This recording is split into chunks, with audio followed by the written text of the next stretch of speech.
Good morning. Bharatiya cements సమర్పిస్తున్న business breakfast షోకి స్వాగతం. ఒక బ్లాక్ ఫ్రైడే తర్వాత, బ్రెగ్జిట్ షాక్ తర్వాత ఇండియన్ ఫైనాన్షియల్ మార్కెట్స్ పునః ప్రారంభానికి సిద్ధం అవుతున్న మండే ఇది. మార్కెట్స్, ఏషియన్ మార్కెట్స్లో పరిస్థితి చూస్తే నిరాశాజనకంగానే ఉంది. ఒక నికై, జపాన్ ఇండెక్స్ నికై మినహాయిస్తే మిగతా ఇండిసెస్ అన్నీ కూడా నష్టాల్లో ట్రేడ్ అవుతున్నాయి, ఇంక్లూడింగ్ షాంఘై లాంటి Chinese major index. Of course Chinese index Shanghai మళ్ళీ లాభాల్లోకి వచ్చింది, హ్యాంగ్సెంగ్ మాత్రం నష్టాల్లో ఉంది. అలాగే క్రూడ్ ప్రైసెస్ వీక్గా ట్రేడ్ అవుతున్న సమయం ఇది. సో మార్కెట్స్ ఇంకా ఆన్సెటిల్డ్గానే కనిపిస్తున్నాయి. వోలటైల్ ట్రేడింగ్ ట్రెండ్ కనిపిస్తుంది. ఎస్ఎక్స్ నిఫ్టీ ఒక వీక్ ఓపెనింగ్ను మనకు ఇండికేట్ చేస్తుంది. ఇతర ఏషియన్ ఇండిసెస్లో నష్టపోయిన ఇండెక్స్లతో జత కలిపి ట్రేడ్ అవుతుంది. సో బ్రెమైన్ ర్యాలీలో వచ్చిన లాభాలు పూర్తిగా ఫ్రైడే రోజు తుడిచిపెట్టుకుపోయాయి అండ్ ఒక రిస్క్ అవర్షన్ స్పష్టంగా కనిపిస్తుంది మనకు.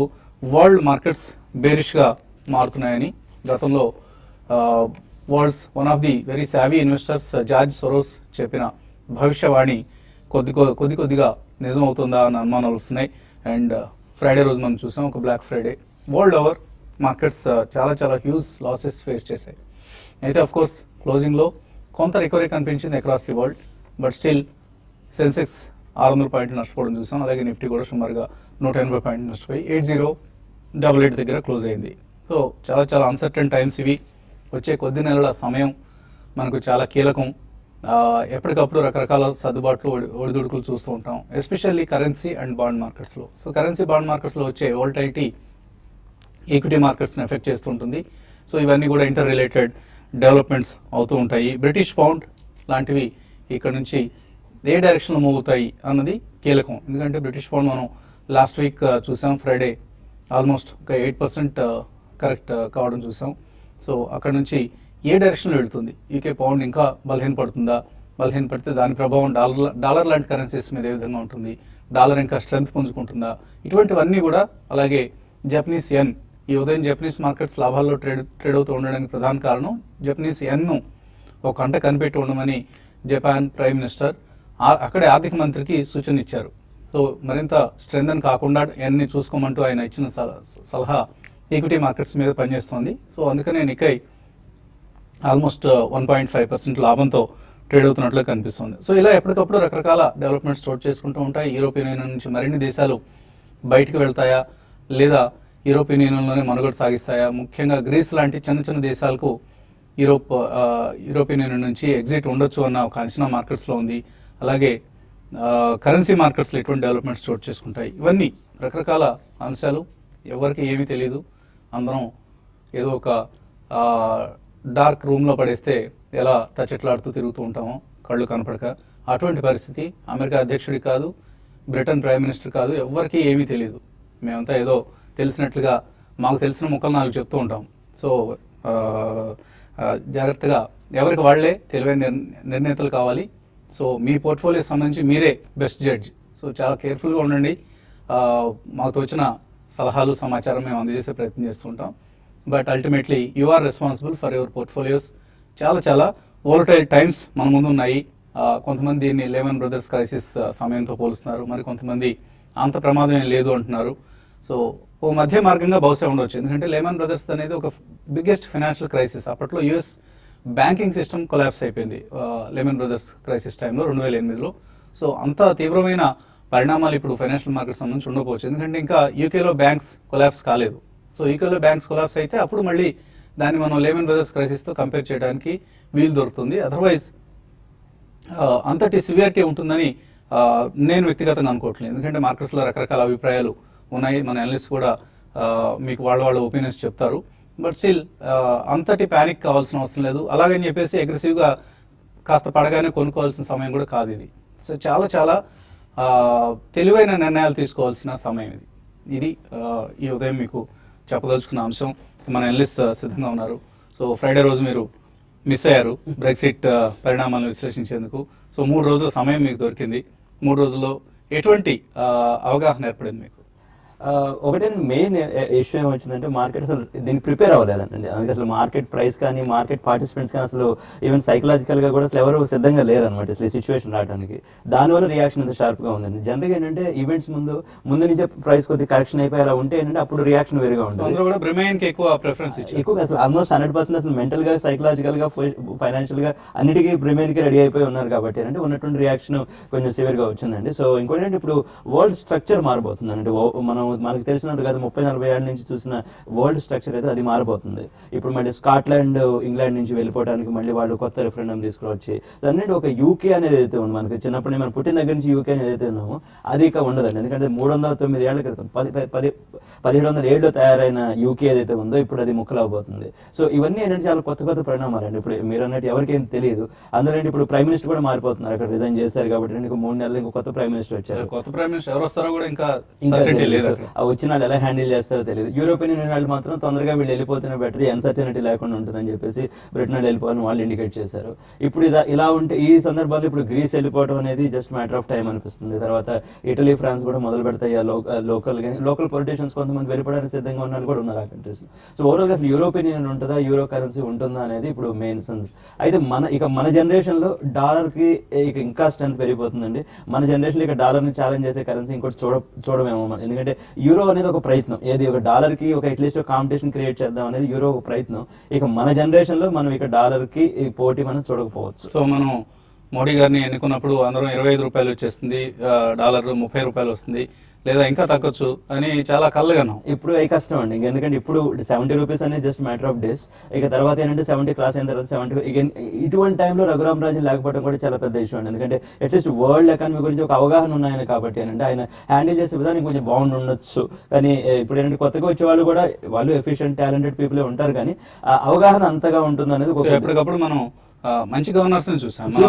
భారతదేశం ఏంటంటే ఆ ఇష్యూ లేదు అంటే కొద్దిగా రెప్యుటేషనల్ అడ్వాంటేజ్ ఉండేది గ్లోబల్లీ. సో టాలెంట్ కొదవలేదు, మంచి గవర్నరే వస్తారు, ఇంకా రఘురామ్ రాజన్ కంటే బాగా మేనేజ్ చేస్తారని ఆశించారు. సో మొత్తం మీద ఏంటంటే ఇప్పుడు మీరు అన్నట్టు కొద్దిగా తగ్గితే కొనాల్సిన మార్కెట్ కాదండి. ఇది రెగ్యులర్ కరెక్షన్ కాదండి. వరల్డ్ ఒకసారి రీఅడ్జస్ట్మెంట్ అవుతుంది.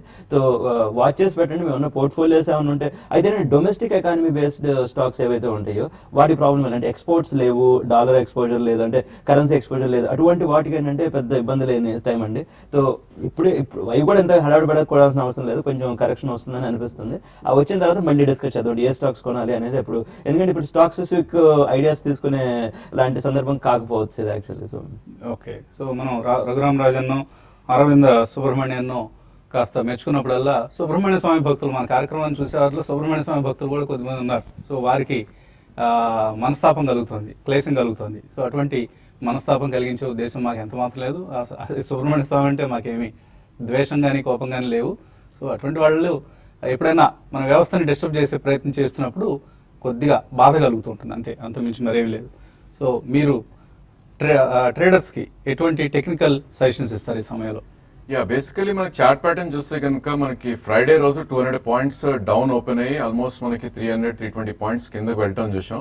అండ్ అదేవిధంగా క్లోజింగ్ లో ఆల్మోస్ట్ మనకి 150 to 170 పాయింట్ డే లోస్ నుంచి రికవర్ అయింది. సో దీని ఇండికేషన్ ఏంటంటే బుల్స్ ఎవరైతే ఉన్నారో ప్రాబ్లీ వాళ్ళు they want to come back అన్నట్టే అనిపిస్తుంది చార్ట్స్ పరంగా. ఓన్లీ థింగ్ ఏంటంటే మనకి ఎప్పుడైతే లాస్ట్ 2 weeks నుంచి అనుకుంటున్నామో 79.50 అండ్ 86.50 ఆ రేంజ్ లో ట్రేడ్ అవుతుంది అనేది, ఆ రేంజ్ అనేది కొద్దిగా కిందకి షిఫ్ట్ అవుతుంది చూస్తున్నాం మనం చార్ట్స్ పరంగా. సో కరెంట్ రేంజ్ మనకి 77.50 అండ్ 83.50 లాగా కనిపిస్తుంది. బట్ మనకి వీక్లీ చార్ట్ చూసినా కూడా మనకు ఒక డోజీ ఫార్మేషన్ చార్ట్స్ లో కనిపిస్తుంది. సో 8285 అండ్ 7927 ఈ రెండు మనం బ్రేక్అవుట్స్ గా ఈ స్టేజ్ లో పరిగణించాలి. అండ్ ఫ్రైడేస్ లో ఏదైతే ఉందో 7927 దాని కింద క్లోజ్ అవుతేనే మేబీ ఫ్రెష్ డౌన్వర్డ్ అనేది మనం చూస్తాం. అది కూడా 7775 ఏదైతే 200-day మూవింగ్ యావరేజ్ ఉందో. సో ప్రాబ్లీ ఐ థింక్ కొంతవరకు మేబీ ఎక్స్టర్నల్ ఈవెంట్స్ ఫ్యాక్టర్ అయినట్టు అనిపిస్తుంది. అండ్ మేబీ రేంజ్ అనేది మనకు కొంచెం డౌన్ గా షిఫ్ట్ అవడం చూసాం. ఇప్పుడు కూడా బై ఆన్ డిప్స్ గానే చెప్తాను మార్కెట్స్, ఎందుకంటే ప్రీవియస్ స్వింగ్ లో ఏదైతే ఉందో 7715 దాని కింద క్లోజ్ అయ్యేటట్టయితే కనిపించలేదు. మనం ఇక్కడ గమనించాల్సింది ఏంటంటే ట్రెండ్ అనేది మనకి డెఫినెట్లీ అప్ ట్రెండ్ లోనే ఉన్నాం మనం. ఎందుకంటే ఈ రోజు కూడా hire tops and higher bottom formation చూస్తున్నాం. ఎప్పుడైతే నిఫ్టీ 7715 కింద క్లోజ్ అవుతుందో ప్రాబ్లీ ఆ ట్రెండ్ అనేది మనకి రివర్స్ అవుతుంది. సో అప్పటి వరకు బై ఆన్ డిప్స్ గానే చెప్తాను. సో బ్యాంక్ నిఫ్టీ కూడా ఆల్మోస్ట్ మనకి అదే ప్యాటర్న్ చూసాం, నిఫ్టీ ప్యాటర్న్స్ ఉన్నట్టే. ఓన్లీ థింగ్ మనకి 16,451 ఏదైతే 200-day మూవింగ్ యావరేజ్ ఉందో అక్కడ గట్టి సపోర్ట్ ఉండే అవకాశం ఉంది. అండ్ వీక్లీ చార్ట్స్ లో చూస్తే కనుక 17,907 అండ్ 16,946 ఈ రెండు బ్రేక్అవుట్స్ గా పరిగణిస్తాం. సో ఏమాత్రం ఈ రెండిట్లో అప్ ఆర్ డౌన్ బ్రేక్అవుట్స్ వచ్చినాయి అంటే maybe 500 to 600 points up move కానీ లేదంటే డౌన్ మూవ్ కానీ లే ఛాన్స్ ఉంది. Probably I think sector wise చూస్తే కనుక మనం లాస్ట్ ఫ్రైడే కూడా అనుకున్నాం ప్రాబ్లీ డిప్స్ లో మనం సిమెంట్ స్పేస్ ఏదైతే ఉందో అది మనం తీసుకోవచ్చు అని. ఎందుకంటే మార్కెట్ కొద్దిగా పడినప్పటికీ I think market pull back వస్తే చాలా ఫాస్ట్ గా పుల్ బ్యాక్ అవటం చూస్తున్నాం. సో డెఫినెట్ గా ఈ స్టేజ్ లో కూడా మనకి ఏసీసీ కానీ, అంబుజా సిమెంట్ లేదంటే India cement mid cap space లో ఈ మూడు కూడా 5 to 15% కరెక్షన్ ఏమాత్రం వచ్చినా కూడా బై చేయమని చెప్తాను. మేబీ 3 months లో మనకి అగైన్ 10 to 15% రిటర్న్స్ వచ్చే అవకాశం ఉంది. అదేవిధంగా ఇండివిజువల్ స్టాక్స్ లో కొన్ని స్టాక్స్ మనం చూస్ చేసుకోవాలి. ప్రాబ్లీ ఐ థింక్ మనకి మాన్సూన్ రిలేటెడ్ స్టాక్స్ ఏవైతే ఉన్నాయో ఎస్కార్ట్స్ పర్టికులర్లీ చాలా స్ట్రాంగ్ గా ట్రేడ్ అవుతాం చూస్తున్నాం. ఇన్ఫాక్ట్ మార్కెట్ మొన్న కరెక్షన్ వచ్చినప్పటికీ చాలా ఫాస్ట్ గా పుల్ బ్యాక్ రావడం చూసాం. 186 లో ఫామ్ అయినా కూడా థర్స్డే క్లోజింగ్ ఏదైతే ఉందో ఆల్మోస్ట్ అక్కడికి రావడం చూసాం. సో మార్కెట్ ఎఫెక్ట్ దీనికి ఎక్కువ లేదనిపిస్తుంది. ఈ స్టాక్ ఏమాత్రం మళ్ళీ ఇది 5 to 10% కరెక్షన్ వస్తే పిక్ చేయమని చెప్తాను. Maybe 6 months to 1 year hold చేస్తే కనుక 20% రిటర్న్ వచ్చే ఛాన్స్ ఎక్కువ ఉంది ఈ స్టాక్ లో. అలాగే సెన్సెక్స్ మనం 604 పాయింట్లు నష్టపోవడం చూసాం. ఇది హిస్టారికల్గా లాస్ట్ 5 yearsలో కనుక మనం చూస్తే ఇది 20వ అంటే బిగ్గెస్ట్ క్రాష్. అంటే దీనికంటే 19 బిగ్ క్రాషెస్ మనకు లాస్ట్ 5 yearsలో చోటు చేసుకున్నాయి. సెప్టెంబర్ 2011 అప్పుడు 4.13% నష్టపోయింది. గ్లోబల్ ఎకనామిక్ స్లోడౌన్ భయాలు ఆ రోజు, రూపీ కూడా ఆ రోజు 2 years లోకి పడిపోయింది. సో అటువంటి పరిస్థితి నుంచి రకరకాలుగా మన సెన్సెక్స్ ఎప్పటికప్పుడు పడుతూ వచ్చింది. యుఎస్ ఫెడ్ స్టిమ్యులస్ విడ్రాల్ సమయంలో కావచ్చు, లేదా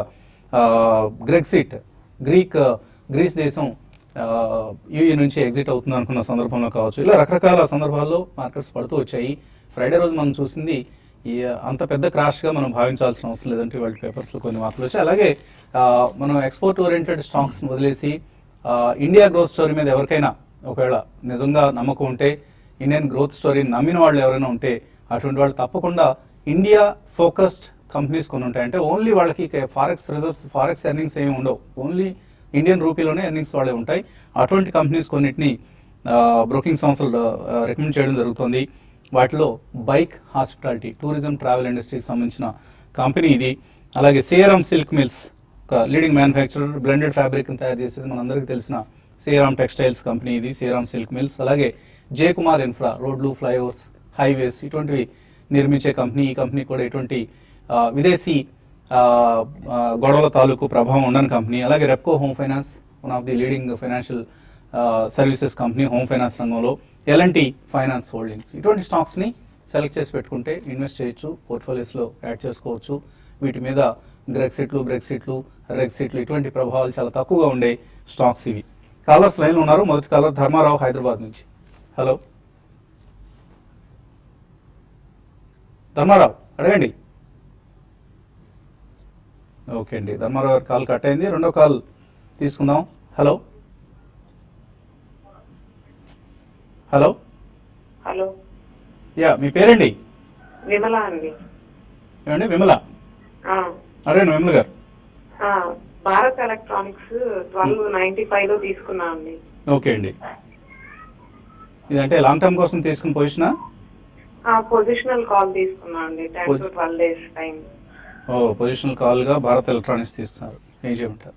ఐ థింక్ లాస్ట్ 4 months గా మనం చార్ట్ ప్యాటర్న్ చూస్తే కనుక ఈ స్టాక్ 1008 నుంచి 1313 దాకా వెళ్ళటం చూసాం. అండ్ ప్రాబ్లీ మొన్నటి ఈవెంట్ వల్ల కరెక్ట్ అవటం చూస్తున్నాం. చార్ట్స్ పరంగా కొద్దిగా స్ట్రాంగ్ గానే ఉన్న స్టాక్ ఇది. మేబీ 10 to 12 days అంటున్నారు కాబట్టి మీరు స్ట్రిక్ట్లీ 1082 ఏదైతే మొన్నటి లో ఉందో అది స్టాప్ లాస్ మీరు పెట్టుకోవాలి. అంటే ఇక్కడ నుంచి ఆల్మోస్ట్ ఒక అరౌండ్ 100 points కిందకు ఉండాలి. అదేవిధంగా మార్కెట్ ఏమాత్రం పుల్ బ్యాక్ వచ్చి ఇది 1244 నుంచి 1260 మధ్యలోకి వస్తే కనుక మీరు ఒకసారి ఈ పొజిషన్ ఎగ్జిట్ అవ్వాలి. ఇక మరిన్ని కాల్స్ అలాగే మెయిల్స్ కూడా తీసుకునే ముందు కాసేపు ప్రకటనలో.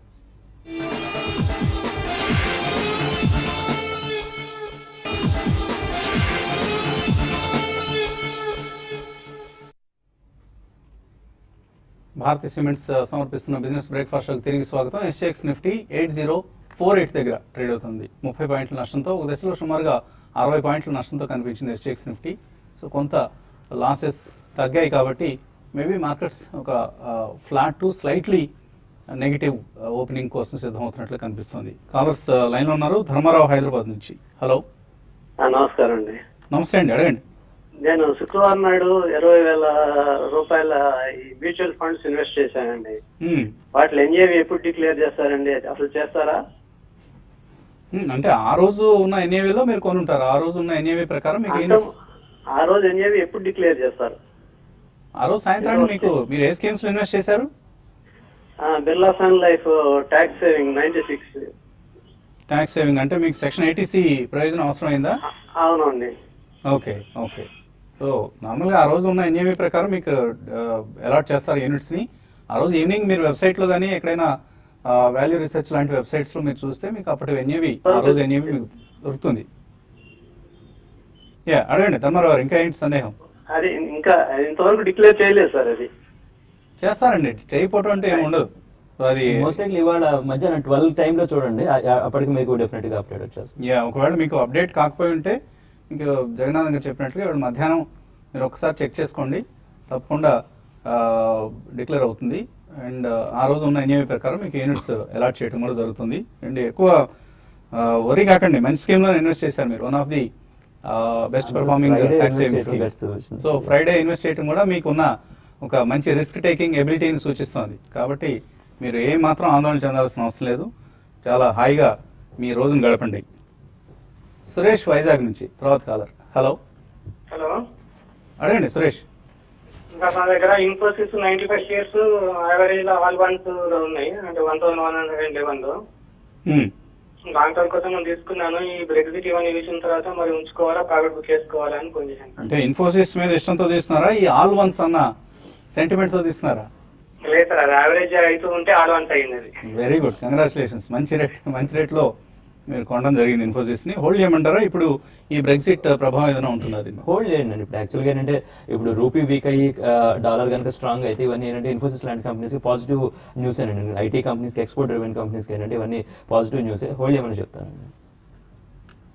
ఓకే అండి, ఇంకా కొన్ని కాల్స్ ఉన్నాయి కానీ మనం మెయిల్స్ కూడా తీసుకోవాలి కాబట్టి మురళీమోహన్ యాదవ్ మెయిల్ పంపించారు బెంగళూరు నుంచి. ప్రాఫిట్ యువర్ ట్రేడ్ సబ్స్క్రైబర్ కూడా అంటే హ్యాపీ సబ్స్క్రైబర్ అని రాశారు. సో థ్యాంక్స్ అండి, మీరు మా సర్వీసెస్తో సంతృప్తి చెందుతున్నందుకు. ఇండాగ్ రబ్బర్ దీనికి సంబంధించి ఇన్వెస్ట్మెంట్ కోసం ఎలా ఉంటుంది ఇది? ఇండాగ్ రబ్బర్ మనకి పాజిటివ్ వ్యూ ఉందండి. అది మీరు ఇప్పుడు ఈ మొత్తం ఈ బ్రెక్సిట్ ఈవెంట్లో కనుక మీరు డిప్స్ అవి దొరికితే అవి కొనమని చెప్తాను. ఫండమెంటలీ మంచి కంపెనీ. అలాగే కొయ్యన శ్రీనివాస్ అడుగుతున్నారు, ఐటీసీ ఎన్ఎండిసి ప్రజెంట్ రేట్లో కొనుక్కోవచ్చా? ట్రేడింగ్ పరంగా అయితే I think you should avoid అండి, ఎందుకంటే మార్కెటింగ్ కొద్దిగా కరెక్షన్ అయ్యి కొద్దిగా డౌన్ అయితేనే మీరు ఐటీసీ అండ్ ఎన్ఎండిసి రెండు కూడా చూడాలి. సో ప్రాబ్లీ ఐటీసీ మనకి అరౌండ్ 328 దగ్గర 200 డే మూవింగ్ యావరేజ్ ఉంది, అక్కడికి వస్తే మీరు లాంగ్ పొజిషన్ తీసుకోవచ్చు.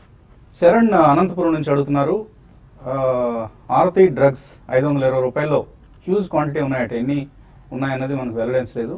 బ్రెగ్జిట్ EU ఇంపాక్ట్ ఏదైనా ఉంటుందో ఆరతి డ్రగ్స్ మీద? ఇవి డైరెక్ట్ గా బ్రెక్సిట్ అంత పెద్ద ఇంపాక్ట్ ఉండకపోవచ్చు అండి. అన్ని ఫార్మా కంపెనీస్ దగ్గర ఒక 2 to 3% కంటే ఎక్కువ యూకే నుంచి డైరెక్ట్ సేల్స్ వచ్చేది ఉండదండి. అయితే ఏంటంటే డ్రగ్స్ ఫార్మా సెగ్మెంట్ అంటే కొద్దిగా వొలటైల్ గా ఉంటున్న సెగ్మెంట్ అంటే మనం చాలాసార్లు డిస్కస్ చేసాం. ఏంటంటే ఇప్పుడు నెక్స్ట్ 1 to 2 years లో అంత అవుట్ పర్ఫార్మెన్స్ చేయకపోవచ్చు అని ఉంది. మీరు హెవీ పొజిషన్ అంటున్నారు కాబట్టి ఇంకొంచెం మీరు ఇన్డెప్త్ స్టడీ చేసి తర్వాత విడేషన్ తీసుకోండి. బట్ బ్రెక్సిట్ వల్ల భయపడాల్సిన ఇదే ఉండదండి. మరీ హ్యూజ్ ప్రాబ్లం అయితే ఉండకపోవచ్చు. జగన్నాథ్ గారు చెప్పినట్లుగా ఆ రీజియన్తో ఉన్న లావాదేవీల వల్ల కొంత ఇంపాక్ట్ అయితే ఉండొచ్చు, కానీ బట్ ఎప్పటికప్పుడు పరిస్థితి వోల్టైల్గా ఉంటుందండి. కొన్ని కంపెనీస్కి ఏంటంటే అక్కడే మ్యానుఫ్యాక్చరింగ్ బేస్ కూడా ఉంది యూకేలోనే, వాళ్ళకి అది ఒక అడ్వాంటేజ్ కూడా అవుతుంది. ఎందుకంటే అక్కడ ఇన్పుట్ కాస్ట్ అటువంటివి తగ్గే అవకాశం ఉంటుంది, రా మెటీరియల్ కాస్ట్ తగ్గే అవకాశం ఉంటుంది. దానివల్ల మార్జిన్స్ మీద అంతగా పెద్దగా ప్రభావం ఉండకపోవచ్చు. ఇటువంటి పరిణామాలన్నీ మనం బేరేజ్ చేసుకోవాలి. మేబీ రాబోయే 1 week 10 daysలో చాలా విశ్లేషణలు వస్తూ ఉంటాయి మనకు. ఆ విశ్లేషణ అన్నింటినీ గమనిస్తూ ఉండండి. మన కార్యక్రమం కూడా అటువంటి విశ్లేషణలో కొంత భాగాన్ని మీకు మేము కూడా తెలియజేసే ప్రయత్నం చేస్తాం. రమేష్ అడుగుతున్నారు, లాంగ్ టర్మ్ కోసం SBI ఆర్ ఎస్కార్ట్స్ ఎలా ఉంటాయి? రెండు మంచిగానండి. అంటే ఇప్పుడు ఈ మొత్తం ప్రెషర్ లో కనుక ఎస్బీఐ వన్ లోవర్ లెవెల్స్ వస్తే డెఫినెట్ గా ఇదివరకు మిస్ అయిన వాళ్ళందరికీ ఇంకోసారి ఎంటర్ అయ్యే ఛాన్స్ ఉంటుందండి.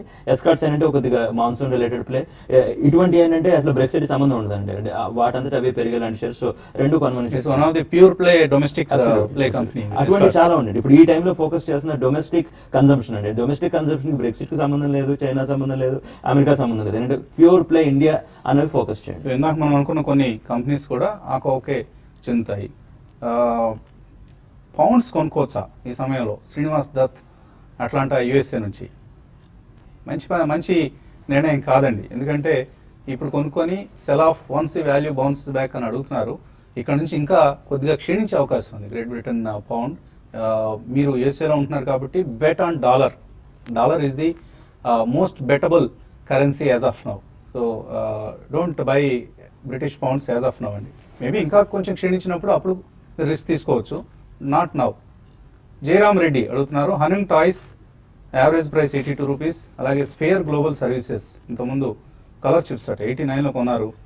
సో కలర్ చిప్స్ లాంటి స్పేర్ గ్లోబల్ సర్వీసెస్ దీన్ని 89 రూపీస్లో కొనే ధైర్యం చేశారు మీరు.